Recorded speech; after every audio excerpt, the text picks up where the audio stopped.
Hi. Hi.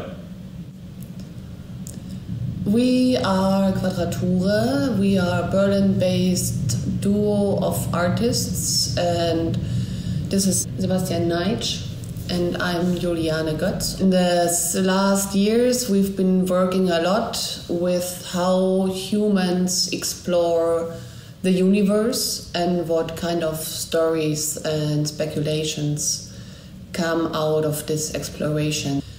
For the last 2 years, we've been working on a series of projects that all involve the three same basic parameters, which would be electromagnetic waves from outer space, so radio waves that we collect ourselves with our own different antennas that we build over the years.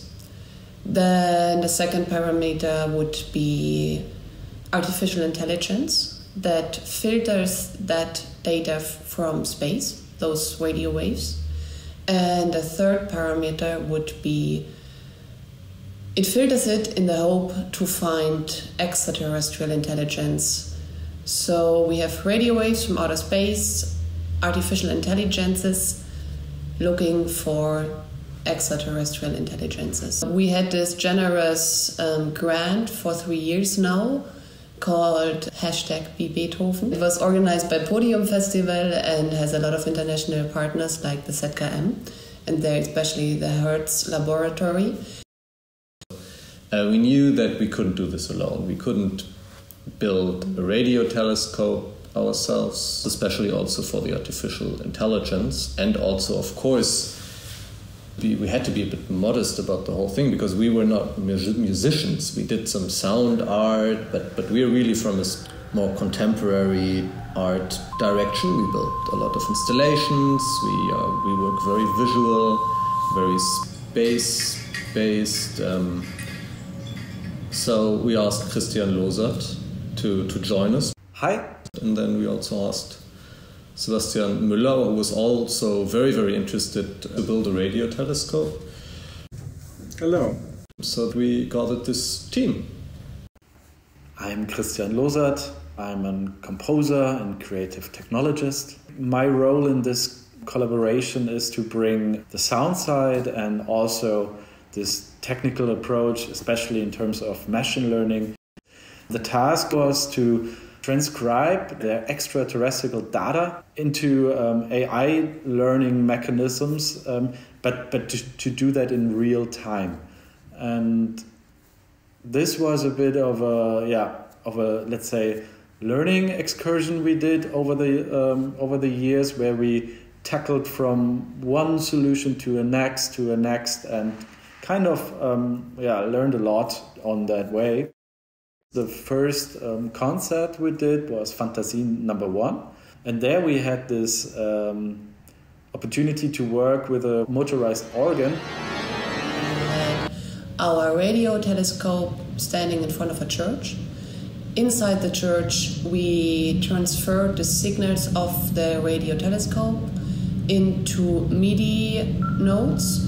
And these were then filtered by various artificial intelligences and transcribed to the organ, on which a machine called the Orgamat by Klaus Holzapfel was sitting, and this Orgamat was able to play the MIDI notes live incoming. There was this mixture, combination, symbiosis of the radio waves, the radio signals that were also audible in the church, together with this very traditional church instrument, the organ. And it was kind of using the old interface to the skies, the church, but now playing it with the new interfaces to the skies, the radio telescopes.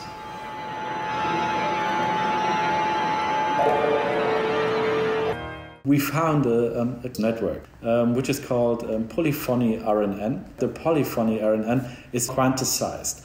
It doesn't need velocity values because like a cembalo or an organ, it's just an on-off principle. The node is on, the node is off. The advantage of this is that the network is very good in expressing polyphony structures. And that's what we needed for translating an organ in its original way an organ was meant, as a polyphony on-off structure system. Fantasy number 1 was inspired by very traditional structures for classical music pieces. We had it divided in 3 chapters. The first one was the Ouverture Celestiale. It was kind of the first encounter between the Radioteleskope and the organ, and a direct translation of the frequency bandwidth of the telescope to the bandwidth of the organ. And it was a fast-paced, towards the end of the chapter, very messy piece of sound, I would rather call it, than music. Then there was this second part. We used the incoming noise and transformed it through a kind of a harmonization machine in real time. A certain neural network that was called Piano Genie. I have to quote Chris Donahue in that project because he was kind of the architect of this network. And I think it's one of the most convincing real-time applications with machine learning and music we have so far. What does it do? It's based on I would call it a bottleneck structure, which you see often those kind of compression ideas in machine learning because they do quite magical results. And this is what we actually did with the radio signal. We narrowed it down to, in the end, just 8 notes in real time that kind of play an adagio version of the sky. The grand finale then was Allegro con spirito artificiale, and it was a duet for outer space and artificial intelligence trained on the chorale of Bach. So it was actually an almost limited data set we had. Even we put in every Bach choral we found or that existed. We had a limited data set, we had a huge network, and we trained it a lot. After like thousands of iterations, you tickle that network towards a so-called overfitting system, which kind of replicates phrases of Bach, but or polyphony structures of Bach, like almost copying it, but copying it in a unique way. So you go from one copying part to another, like it's a floating river of Bach, but you don't see where it goes. You just see snippets of it.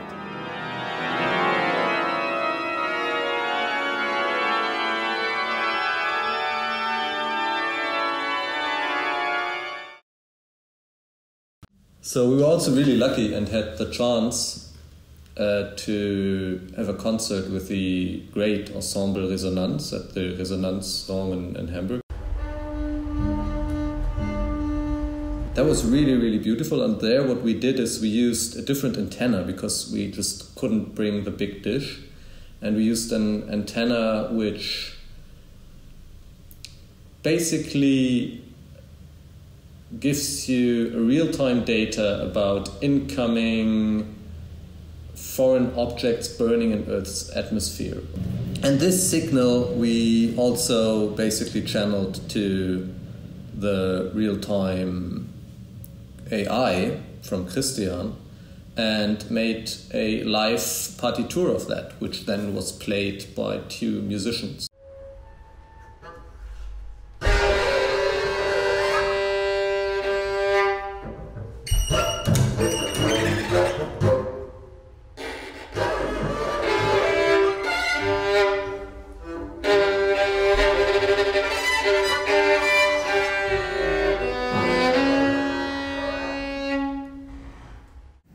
To make this happen, again, we used this Piano Genie because it worked so well in real time, but in a different, with a different approach. It really kind of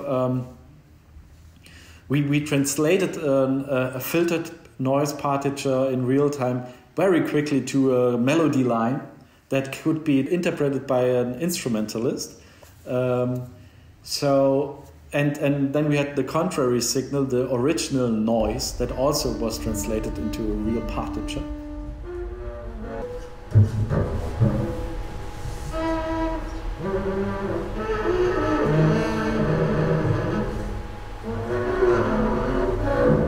We could tweak with those filters of randomness, of predictability, of scales that get fed into the system.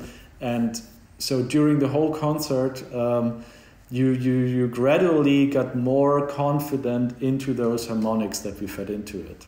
In the beginning, the artificial intelligence was set to 0, so it didn't do anything. It was also the pure noise, but with each comet hitting Earth's atmosphere, the artificial intelligence interfered more and more and more.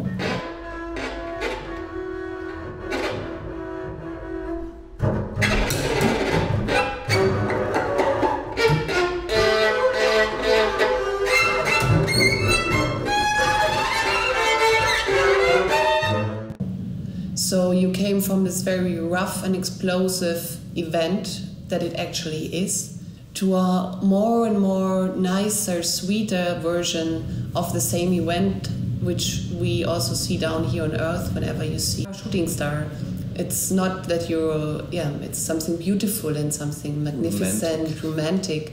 And this kind of transformation from the physical event to the human interpretation of it was done by the artificial intelligence.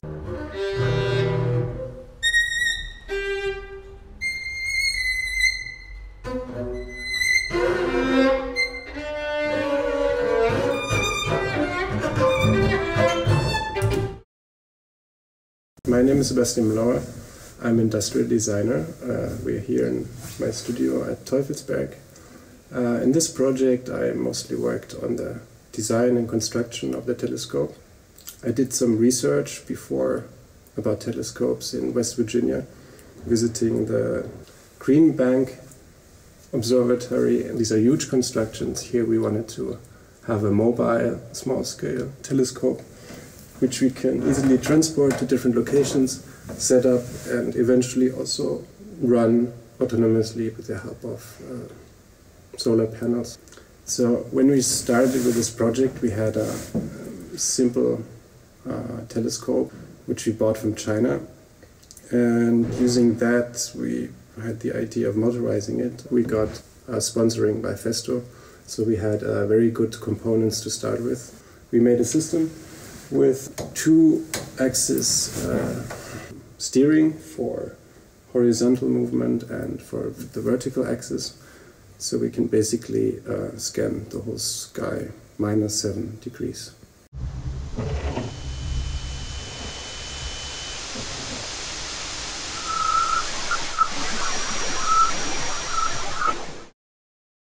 So Credo, which is a cosmic radio engine for delusional observations, is basically a paranoid machine which constantly finds readable signals within the noise from the universe. And the machine consists of a quite large, beautiful silver telescope standing in the center of a ring of speakers, and then underneath it there's of course some computers, and it has a artificial intelligence and some sound stuff which try to dream the training data that we trained it on into this noise. It's a little bit like Google Deep Dream used to work, if you're familiar with this, just on the audio side of things.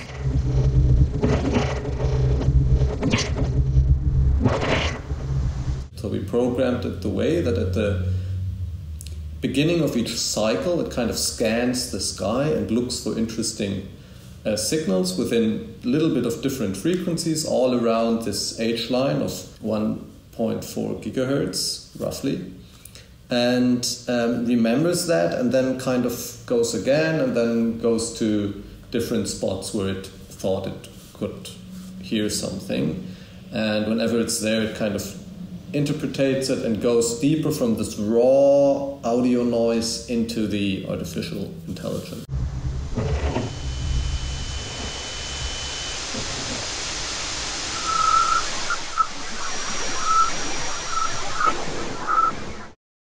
Okay, let's go into raw audio, which is a fundamental shift in thinking because it is much more dense information. For instance, you have audio like 44,100 steps you have just within 1 second of data that you have to process to transform some input into an output. We tried out a lot of different machine learning approaches. I think most of them come from speech synthesis. But then there was this young computer science student called Marco Passini who had this new approach, which is called a MelGan structure. A GAN is a generative adversarial network, which kind of is borrowed from the image technology. So a GAN is able to analyze a picture and to draw a picture based on that input. That's with a student and teacher architecture. The student tries to propose a picture, and another network called the teacher is kind of judging if the input image or the generated image is an original or not. And always with this conflict of being just a copy or being an original picture, judging that, the networks get better and better to draw an image and also to decide if the image is a valid one or not a valid one. And Marco Passini used audio in that way as looking into a spectrogram of an audio input and look at a particular outcome of an audio input, which was, for instance, a data set of whispering and a data set of radiotelescope noise. And comparing those two and forcing the machine learning algorithm to draw a spectrogram in style of the whisper. So we could transform an audio stream of noise into a translated version of phonemes based on whisper. And that was kind of a breakthrough for us because from there we could experiment again.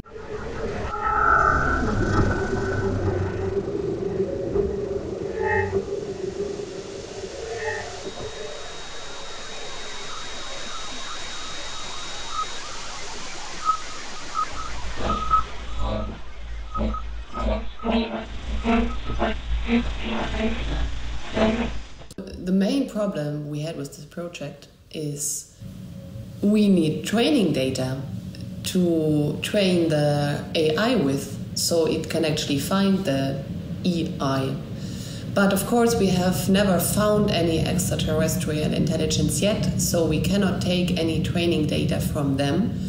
So we had to refer back to the only intelligence we so far kind of acknowledge ourselves to be. That would be data from human intelligence. So we used music, we used pop culture, we used scientific texts. I read theories of how to find extraterrestrial intelligent life forms so that it would have the necessary scientific background, for example. Yeah, but we also use sounds that we humans send out to outer space. So it's kind of like a very, very complex feedback loop that we built.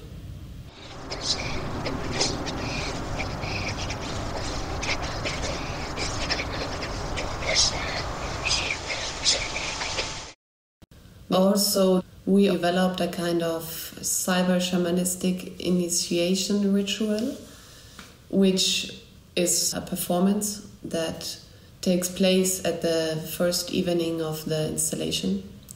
You have a person that's like a shaman or like a priest or like this kind of medium that connects with this interface. Via VR glasses.